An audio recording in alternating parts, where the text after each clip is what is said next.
came by today to see you. Oh, I had to let you know. If I knew the last time that I held you was the last time, I'd have held you and never let go.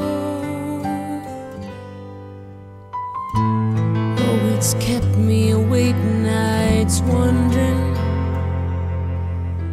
I lie in the dark just asking why. I've always been told you won't be called home until it's your time. I guess heaven was needing a hero, somebody just like you, brave enough to stand up for what you believe and follow it through. When I try to make it make sense in my mind, the only conclusion I come to is that heaven was needing a hero like you.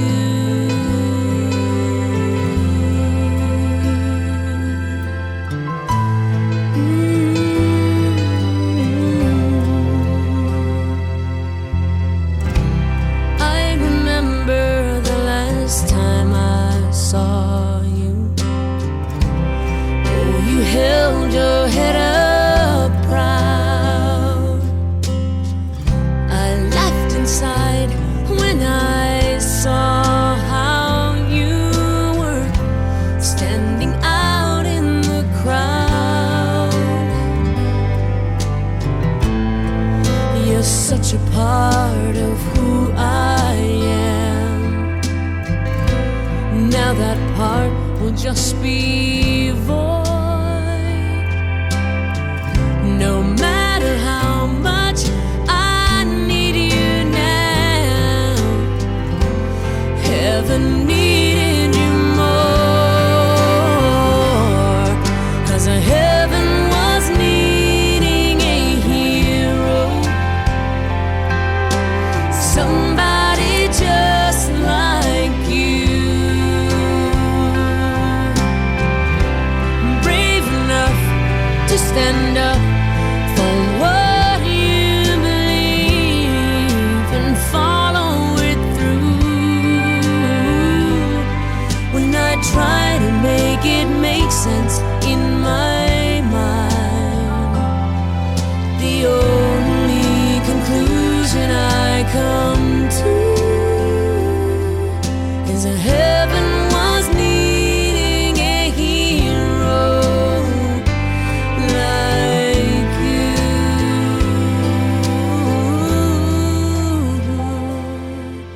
Yes, heaven was needing a hero, and that's you.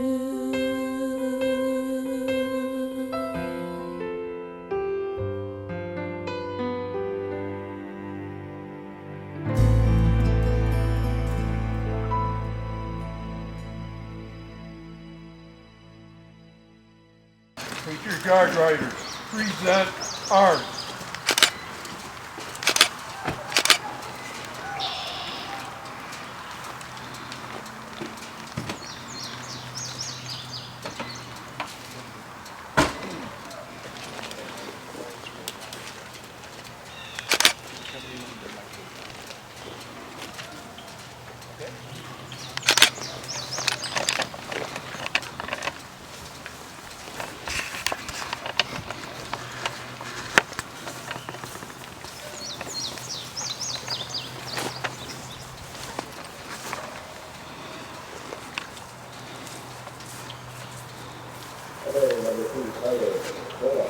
Order, arms.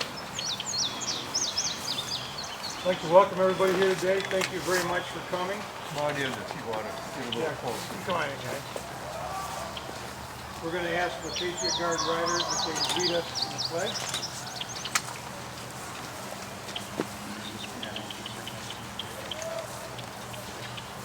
I pledge allegiance To the flag of the United States of America and to the republic for which it stands, one nation, under God, indivisible, with liberty and justice for all.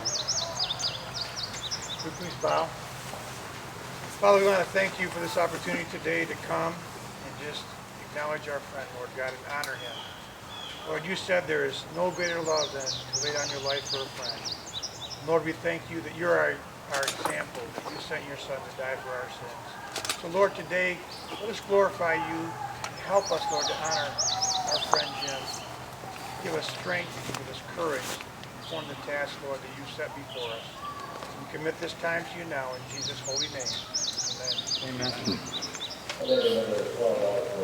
We are here today to honor First Lieutenant James M. Sweet, USMC, and I want to introduce important people, starting with his brother Michael. This is Mike's wife, Judy. This is Jim and Mike's nephew, Shannon. And my cousin, we're very proud of him. He's 80 in the Air Force. He's done very well in this. Well, thank you for having him here. So thank you for coming. I know that we have representatives. I don't know if someone's here from the state, but if not, we do have representatives from county legislators, county supervisors. Thank you all for coming. We really appreciate it. We have a veterans folks here. I know there's Legion members and different ones. Just want to thank you folks for being here today with us. I do want to introduce, if I could, just briefly Skip Sullivan. Dr. Sullivan is president of Elmer State College. And Jimmy's a graduate, and Sharon was a graduate, I was a graduate, Don's a graduate, maybe many others. I don't know if you want to say something about me. Well, I'm honored to be here, but I speak to alums all over the United States of Alfred State, but no more fitting ceremony that I'm pleased to attend than this one here today to celebrate a life given for his country and for our freedom. I ate breakfast at the Jet. For those of you who know the Jet, I saw Sweet's name on the 65 teaching plaque this morning. Quite a moving. Watched the YouTube video today as well, but I wish I'd had the opportunity to meet the brother. We're honored to be here and represent the college. Thank you for being here. Well, I want to tell a little bit about my commission. Of course, my uncle, Shannon's father, was my role model growing up. My father was killed when I was 3, and so Uncle Keith was like a dad to me. And we spent, of course, he met Sharon, Mike's sister, at Albert State. They married. So I spent a lot of time in South Lima. It was a sweet home. And it was a lot of fun times. I remember, I'll talk about Mike for a second.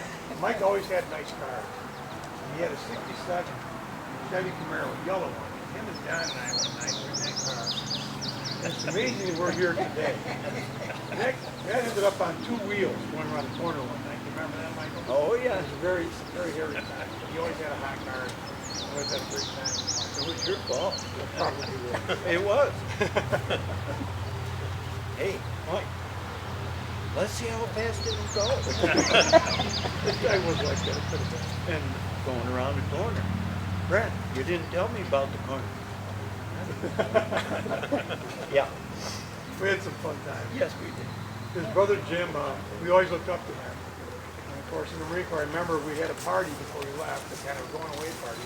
And I remember him showing me his sword, and he was laughing. He was saying, you know, Brent, I finally went to see the Vietnam War. That makes sense. He was a great guy, infectious smile. Mike will talk about him more in a minute. But as we continue on, I want to ask Staff Sergeant Rome.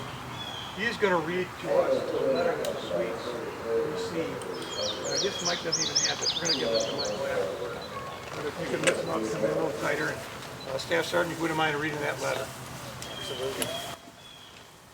Marine Medium Helicopter Squadron 161, Provisional Marine Aircraft Group 39, 1st Marine Aircraft Wing, Fleet Marine Forces Pacific, dated October 23rd, 1968. Dear Mr. and Mrs. Sweet, it is difficult for me to express the regret and sorrow felt by the Marines of this squadron over the recent death of your son, First Lieutenant James Newton Sweet, U.S. Marine Corps Reserve, on October 17, 1968, in the vicinity of Vandegrift Combat Base in the Republic of Vietnam. Jim was the co-pilot of a helicopter assigned to medical evacuation duties in the area of Vandegrift Combat Base, 17 miles southwest of Quang Tri Air Base. Jim's aircraft received a request to attempt a medical evacuation of several personnel from a mountainous area about 5 miles south of Vandegrift.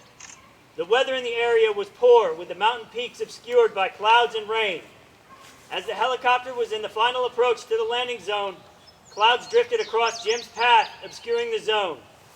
While attempting to reposition the aircraft for a second approach, the helicopter struck a hill. Medical personnel at the scene of the accident confirmed instantaneous death, and I can assure you that your son did not suffer. Jim died at 6:55 p.m. Your son was dependable, pleasant, and a thoroughly competent Marine officer who was both liked and respected by his squadron mates of all ranks. Jim had a position of great responsibility in this squadron. He was in charge of the control and custody of all our classified publications and correspondence. He was one of my most valued officers. My prayers are that God will comfort you in your grief. I want you to know that Jim lived each day in an honorable and courageous manner, and at the time of his death was attempting to alleviate the suffering of fellow Marines. You can be very proud of him. It may comfort you to know that a memorial service was held for him at the Quang Tri Chapel on October 21st, 1968, and his many friends attended. Jim's personal effects are presently being cared for and will be forwarded to you as soon as possible. If I may be of assistance to you in any possible way, please do not hesitate to write. Yours in sympathy, signed, Paul W. Neeson, Lieutenant Colonel, United States Marine Corps, Commanding. Thank you. Danny called me last week and reminded me of a story about my father. And I totally forgot about it. I'm going to let Shannon talk about that now. Okay, again, Shannon Cornelius. My father was Keith Cornelius. Before I do that, I did want to read a little something that I happened upon that I think is very fitting. A lot of you may be familiar with a poem by John Gillespie McGee Jr. called High Flight, where it starts out, the first verse, "Oh, I have slipped the surly bonds of earth," and at the end it talks about, "Put out my hand and touch the face of God." But many of you may not be aware or have not heard, as I not before today, one called Low Flight, dedicated to all helicopter pilots. The author is unknown. I want to read that today. "Oh, I have slipped the surly bonds of earth and hovered out of ground effects on semi-rigid blades. Earthward I've autoed and met the rising brush of non-paved terrain and done 1,000 things you would never care to, skidded and dropped and flared, low in the heat-soaked roar, confined there, I've chased the earthbound traffic and lost the race to insignificant headwinds. Forward and up a little in ground effect, I've topped the General's Bridge with drooping turns, where never Skyhawk or even Phantom flew. Shaking and pulling collectives, I've lumbered the low, untrespassed halls of Victor Airways, put out my hand, touched a tree." I think that this poem is written with a little bit of kind of a thumb in the nose at the jet pilots, if you will. You know, the helicopter pilots don't get a lot of the credit that they're due. And yeah, you might be able to fly at Mach 1.5 or Mach 2 in an F-4 Phantom, but you can't reach out and touch a tree while you're hovering. So I think that's forte. I'm going to try to get a little better as we go along here, and I'm going to try to keep it short because I don't want the beer to get warm. So I'd like to share with you all today how a simple bottle of beer taught me about friendships, loyalty, honor, duty, commitment, and devotion, and how a man's word is his bond. I was 8 years old when I first heard the story of this beer, That was 41 years ago. And one of my dad's co-workers and a friend of his came by to see him, but he wasn't home yet. We were living in Colorado at the time. I told him to come in, that my dad shouldn't be long. Have a seat. I offered him a cold drink. He obliged, and I proceeded to the refrigerator to go through our selection. I said, we've got ice water, iced tea, beer. He said, I'll have a beer. And I brought this Michelob bottle that you'll soon see to him with a church key, and he looked at me wide-eyed. This was in 1977, and Michelob hadn't made a bottle like this in years. He said, I don't think this beer was made for drinking. And I looked at him strange, shrugged my shoulders, and he said he'd just have water. Dad returned shortly, and the man told him what a great host I'd been while he was gone. And then he told him about the beer, and Dad stopped cold and asked him if he drank it. The man said he hadn't. Dad said that beer was special, and the man said he couldn't as much, and that was that. After the man left, Dad sat me down and told me the story of that beer. In the mid-60s, just before my Uncle Jim went off to Vietnam, everybody got together for a grand send-off. During that party, my dad promised Jim that he'd keep a cold one waiting to toast his return.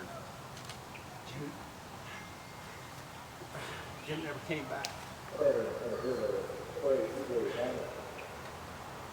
My dad kept this beer in the refrigerator or a cooler through 3 moves, 2 of which took us across country from New York to Colorado and Colorado to Virginia. He kept that beer cold 30 years until the day he died. August 6, 1996, my 27th birthday. I took the beer from his refrigerator and carried on the tradition. 2 moves later, 1 cross country to Colorado for my first duty station in the Air Force. And then I received orders overseas. There, where I was in the 4th Space Operations Squadron, I had met a former Marine who is now a civil servant, and I asked him to take over in my stead. After telling him the story, he was honored. 5 years later, I returned to Colorado from Las Vegas to pick it up. He had it sealed in a vacuum pack because he was afraid the top would rust through. It was he, Mike Schultz, couldn't be here today. He said he's going to have a cold one right now, this very moment, Colorado time. It was he that suggested that we honor Jim with this ceremony. I want to thank Mike today. When I came back from overseas, I was stationed in Las Vegas. I picked up the beer. I received orders to Georgia, so off we went with this beer in the cooler. And I then received orders to go overseas again. My Uncle Mike, Jim's brother, came to visit us in Georgia, and I called him into my garage and I told him I had something he needed to see. I showed him the beer, told him the story, and said it was time for him to take it home. 5 years later, here we are. Mike, if you'd kind of kindly tell the folks, I just found out today that the beer had traveled many other places that I had no knowledge of during this 5 years.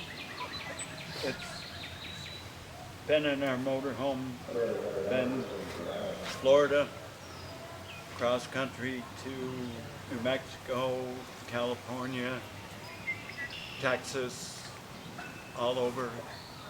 It's been held on to until now. Ice cold. Ice cold. Awesome. So, I showed him, 5 years later, here we are. So a promise made and a promise kept. My dad never served. He was refused by the draft board for medical reasons. But my dad, I feel, was a Marine at heart. Semper Fi, always faithful. Jim was killed in service to his country, just shy of 1 year before I was born. He is a bit of a legend in my family and inspired my brother and sister to join the Marines, who, by the way, were both born on November 10th, 188 years after that fateful meeting at Tun Tavern.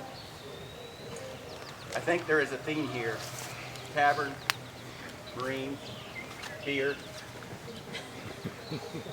Jim inspired my service as well, first in the Army, now in the Air Force. This bottle of beer has taught me more than 31 years in the military ever could about the things that matter most. Here's to you, Jim. With that,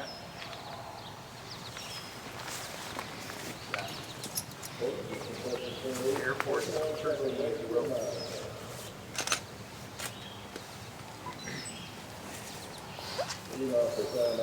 White Penny has the beard. I planned on giving this to Mike. I would aim it away from you. You got a picture of that? Aim at the Petri gate. No. Somebody get a picture. Bring it with the microphone together. Yeah, I just was trying to get just the bottle first. You need to get in there too, Frank. You want to sip in it? You want me to dump it? After you, I will.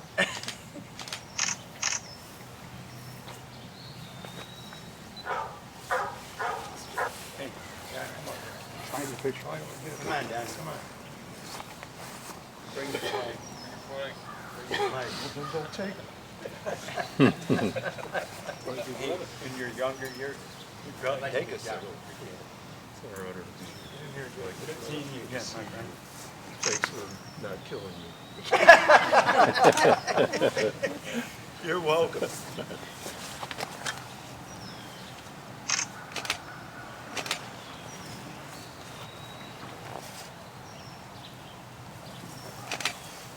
So yeah, this is an oldie but a goodie. They don't make them like this anymore. I don't know if you all have seen a modern Michelob bottle, but it doesn't look anything like this one. All right. But again, ain't the way. You want me to do the whole thing, huh? Well, I'm not going to do it. Friend's backing up. Let me know if I get to turn around quick. No, it broke the top. It's trying to. Oh, yeah. Do you think like the president of his college should taste it first? Not really. Well, it smells like beer. You brave enough? I'm eating. Tastes good. It tastes good. It does. Just take this little cold. I'm on blood thinner. No, that's all serious.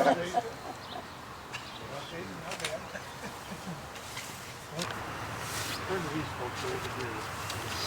Yeah, especially this don't. I heard that. First off, I want to introduce Don. Don, they're from our church.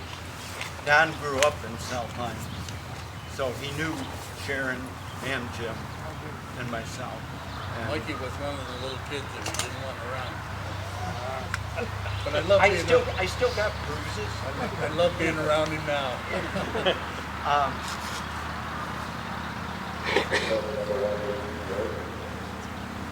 Jim and I honestly didn't get along when we were kids. He and Sharon didn't treat me well, if you will, being I was the youngest. Couldn't wait till they were out of the house where I could have the house to myself, so to speak. But after he went to Alfred, maturity, he got to see what these other kids were into, the drugs, the drinking, and so on and so forth, and realized just what kind of bringing up we had as kids. That our parents, we thought were tough, but we really did appreciate it. And we got close after that, and we made a lot of plans for after he and I both got out of the service. But of course they didn't come to fruition, and I miss it. But I will see him again. And if any of you want to meet up with him, you've got to put your faith and your trust and your belief in the risen Savior.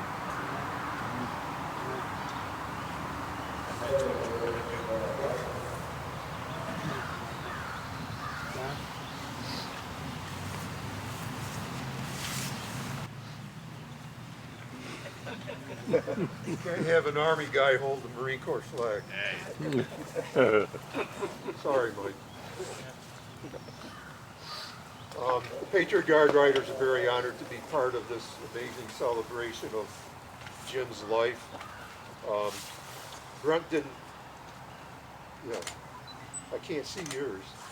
Brent didn't tell you about the connection between he and I. Brent and I have been best friends for 63 years, since we were 4 years old in Alfred Station. And we've gone through a lot of love, a little hate now and then.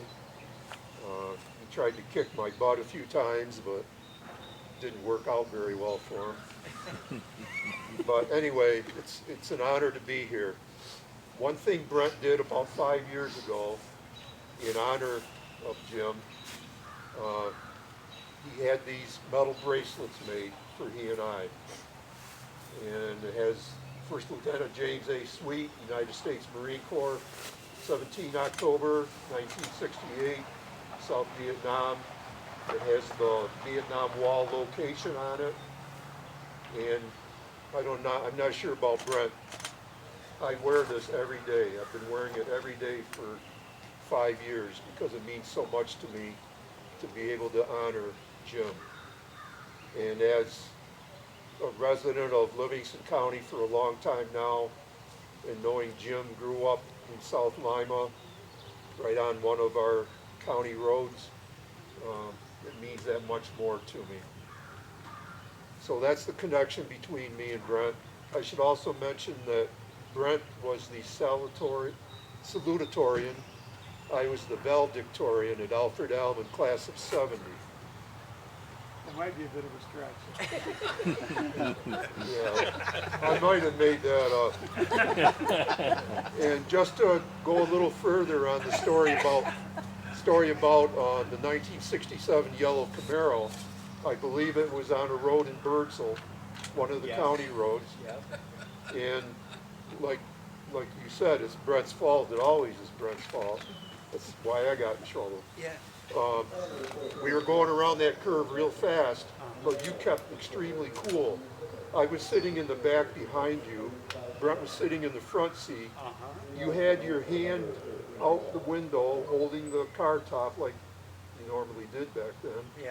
We're up on 2 wheels, and all you say is, "Hold on, boys." I can just hear that just ever since. And afterwards, I can hear Don's surprise. and afterwards, when we, slowed down and looked back, you were very pale.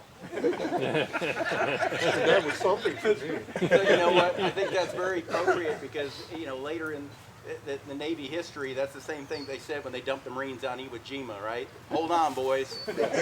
We'll get you there in a hurry. Yes. So one thing that I've been asked to do, in addition to the staff sergeant reading the letter of condolences to Jim's parents, I've been honored to read the Air Medal citation that was given to Jim. And I just wanted to read that to you. The President of the United States takes pleasure in presenting the Air Medal with Bronze Star for the first award to First Lieutenant James Newton Sweet, United States Marine Corps, for service as set forth in the following citation. For heroic achievement in aerial flight while serving with Marine Medium Helicopter Squadron 161, Provisional Marine Aircraft Group 39, 1st Marine Aircraft Wing, in connection with operations against the enemy in the Republic of Vietnam. On the night of 16 June 1968, First Lieutenant Sweet was the co-pilot aboard the lead aircraft in a flight of 2 CH-46 transport helicopters assigned an emergency medical evacuation mission on Hill 861 near Khe Sanh. En route to the designated area, he was informed that there would be no illumination available at the landing zone except for burning ration heating tablets and occasional mortar illumination rounds. and that the aircraft's landing lights could not be used due to the proximity of North Vietnamese positions. Arriving in the vicinity of Quai Son, First Lieutenant Sweet alertly monitored the helicopter's instruments and ably provided the pilot with a continuous flight commentary as the aircraft commander descended to a low altitude. During the approach to the approximate location of the landing zone, he had alertly observed the faint blue light of the burning heat tablets, which he pinpointed for the pilot, enabling him to safely enter the designated site. After the Marine was embarked, First Lieutenant Sweet assisted the pilot as he departed the evacuation area and proceeded to the medical facility at Dong Ha. First Lieutenant Sweet's courage, superior airmanship, and steadfast devotion to duty were instrumental in the accomplishment of the mission and were in keeping with the highest traditions of the Marine Corps and of the United States Naval Service. For the President, H.W. Buse, Jr., Lieutenant General, United States Marine Corps, Commanding General, Fleet Marine Force, Pacific. That was one day in the life of First Lieutenant Jim Sweet. This occurred in June of '68, several months before he passed away in October. And my understanding is he did 65 successful flights before he was killed. So I'm very honored to read that.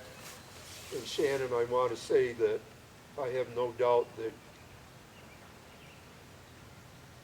your uncle is up there looking down and very proud of what he sees, you standing in that Air Force uniform. I have no doubt that he's very proud of you. Thanks, sir.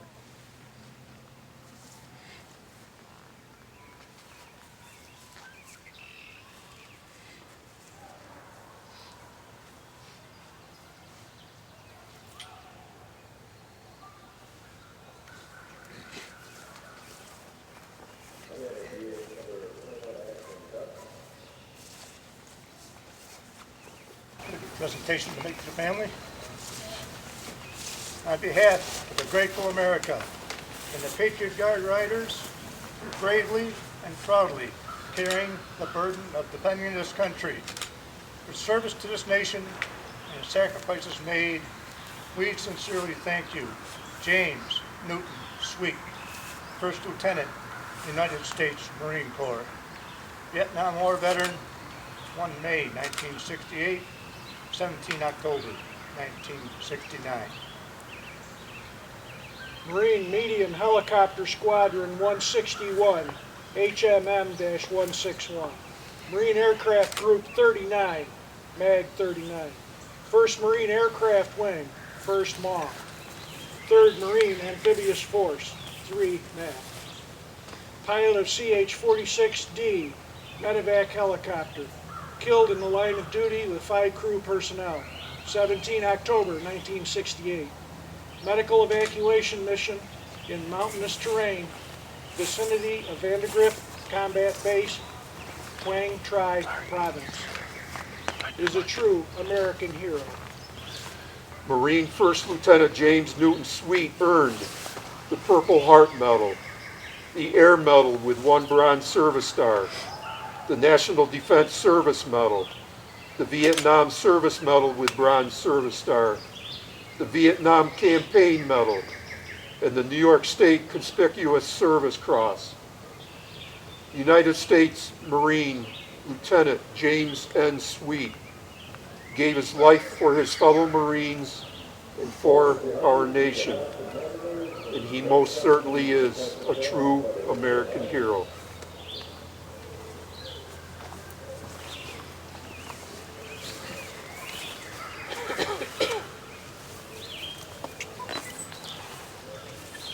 Present arms.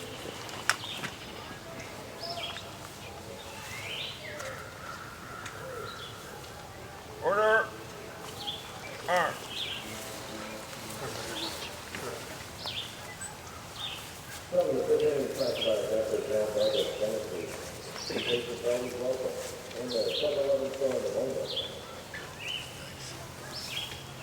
Mark, you had? Yep. One thing I'd like to do too is get a picture of all the Marines when we're done here.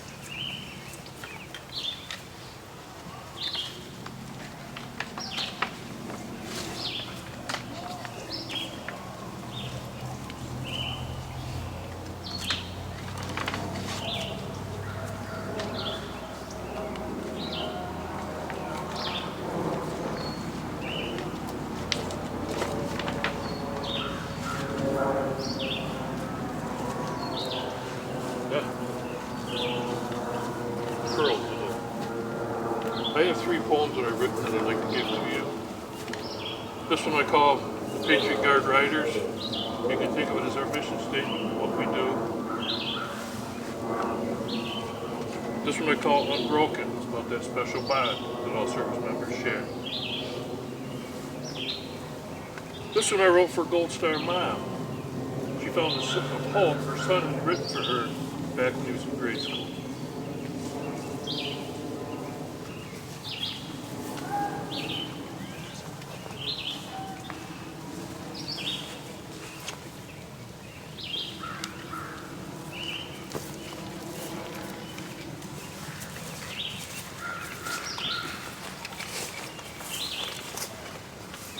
Mike, could you just maybe relay one last thing about the day of the funeral, the feast that we talked about? The day Jim was buried, and then we were, all up here. It was raining, just chilly, nasty, wet, cold.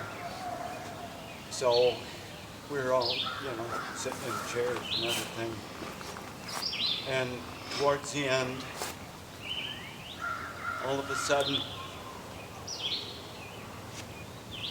clouds broke. One little spot, beam of sunlight came down on the corner of his castle. And my mother's just said, me and Joseph got him.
Knew a man, called him Sandy Kane.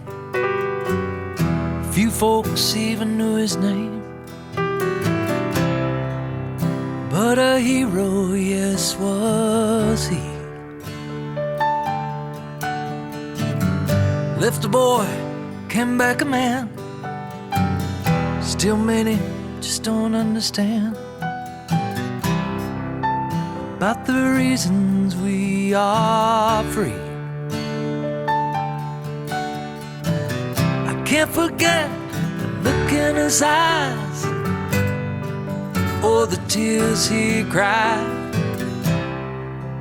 as he said these words to me.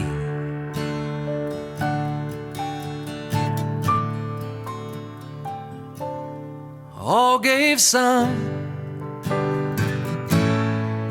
gave all. Some stood through for the red, white, and blue, and some had to fall. If you ever think of me, think of all your liberties and recall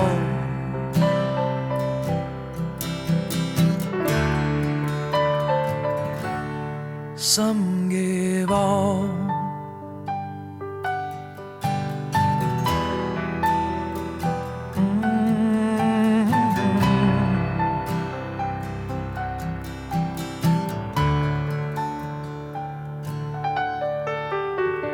Sandy Kane is no longer here, but his words are oh so clear. They echo throughout our land. For all his friends who gave us all, who stood the ground and took the fall to help their fellow man. Love your country and live with pride. Don't forget those who died. America, can't you see?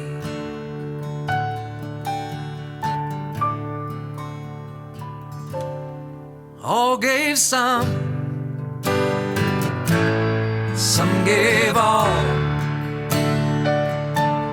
Some stood through for the red, white, and blue, and some had to fall.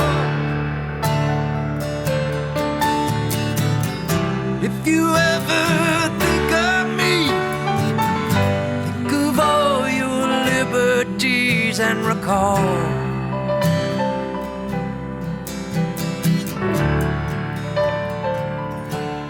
some gave all.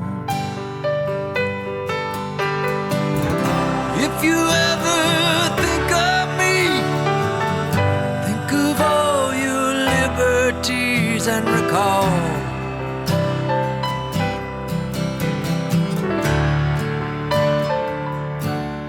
some gave all.